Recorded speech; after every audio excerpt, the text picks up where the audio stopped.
stepped up to the plate this morning to assist us. Toastmaster Jean-Jaques,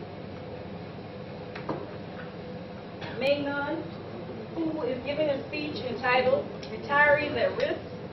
This is speech number 2 from the advanced manual. The objective of the speech is to inform. Time requirement 5 to 8 minutes. Please welcome to the lectern Toastmaster Jean-Jaques.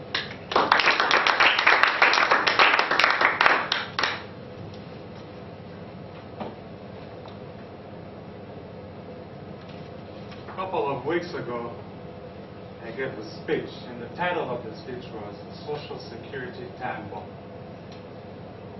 In the body of the speech, there were a lot of statistics. One question were asked from me, from one of the Toastmasters was, in a time like today, what can somebody do to survive financially? I'm going to take you through a journey, per se, not per se, but to help you understand what is taking place today, not only in the United States, but around the world. After that, I will cover with you that big word, retirees at risk, and you have a clear picture exactly what I mean. There was a time in the history of finances where the United States was the capital of venture capitalists. In other words, I have a project. I'm from India, Singapore, anywhere in the world. I'll come to you in Wall Street or wherever you were in New York. You will fund my project. There were little competition for that effect. Lately, things have changed. If you watch the news, everybody today seems to be an economist. The economy is down, the economy is this, the economy is that. And you never stop to ask yourself, why is that? There is one thing that's happening right now that's created the whole upset of the market, or the correction of the market per se. If I want $200 million, Babette used to be in New York, now Jean-Jaques is in China. I have a choice now. There are two individuals that have $200 million. I can either choose to go to Babette in New York or go to Jean-Jaques in China. I forgot something. There's Singapore or India that's booming. And Bruce in India have 300 million. What's happening there? The venture capitalists finding a way to find the best way to fund their ventures. It creates what they call a competition. No later than 2 weeks ago, most of the Chinese financiers pulled out from Wall Street over $260 billion. Not to be exaggerated. When you take that money out of Wall Street, it goes somewhere else. It goes either to India, Singapore, Tokyo. It creates what we're witnessing today. The world is more complex nowadays. It's no longer a United States of America. The investment world has become global now. You're not only competing against Wall Street, you're competing against people who have their structures are not better but comparable to what you had before. Where does that leave us? According to the United Nations, back in the 60s, the life expectancy for most people in Europe used to be 67 years old. Today, most people live, what, 80, 85? That creates a problem.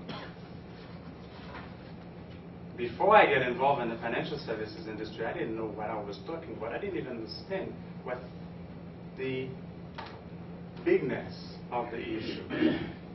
The Chilean government, the Swedish government, the French government, the American government, they're all facing one thing, or they all have one thing in common, is how are we going to take care of our retirees? Think about it. If you know you had to live 67 years old, and you wake up tomorrow, look at your watch, I was supposed to be dead 10 hours ago. So now I have another 9 more years added to my life. How would you feel? Looking at your statement, you outlive your money. I was told, I went to a client's house once and we were talking, and the client told me, you know, Frenchie, there are 3 things that people don't talk about. It's money, sex, and religion. Being very curious, I didn't ask why. I kind of get the picture. But I'm going to touch one thing about the money part of it. Whether you're greedy or not, you need it to die or to live. Because if you don't pay the funeral house the $10,000 that's required for your burial, the city is going to experiment with your body. So it's no longer a taboo. It's the reality. Much of the problem comes from behavioral science. How do you fix that? There is not really one set solution. The behavioral scientists try to understand what's taking place.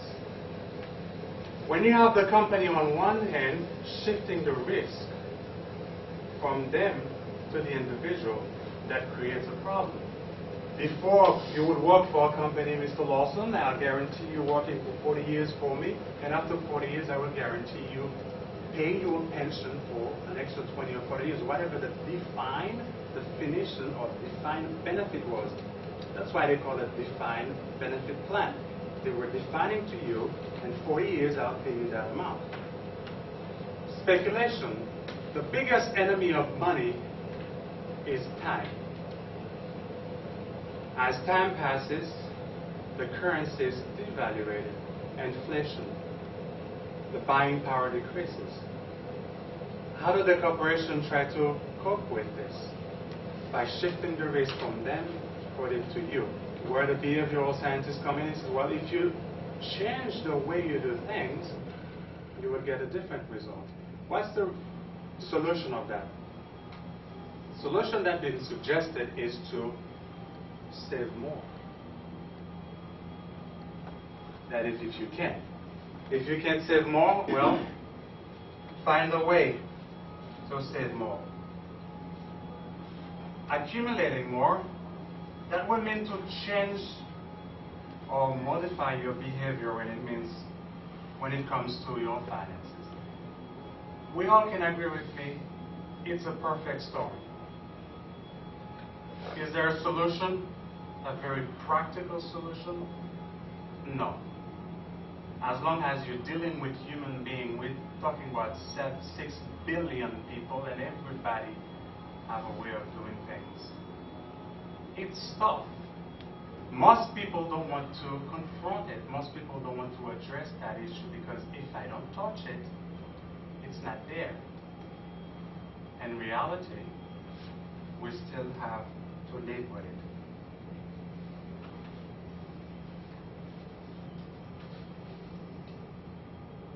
What can we do? What can be done? There is no perfect answer.